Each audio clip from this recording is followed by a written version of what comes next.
Druhá možnosť je, že ten človek nereaguje na oslovenie, je v bezvedomí, ale dýchanie je prítomné. Prvá pomoc je stabilizovaná poloha na boku, aby u dotyčného neprišlo k zatečeniu žalúdočného obsahu do dýchacích ciest a k zaduseniu.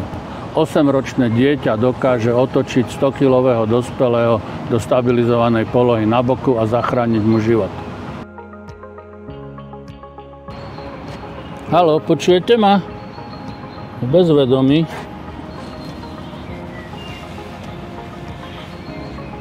Bezvedomie.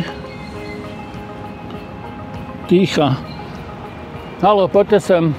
Poďte mi pomôcť.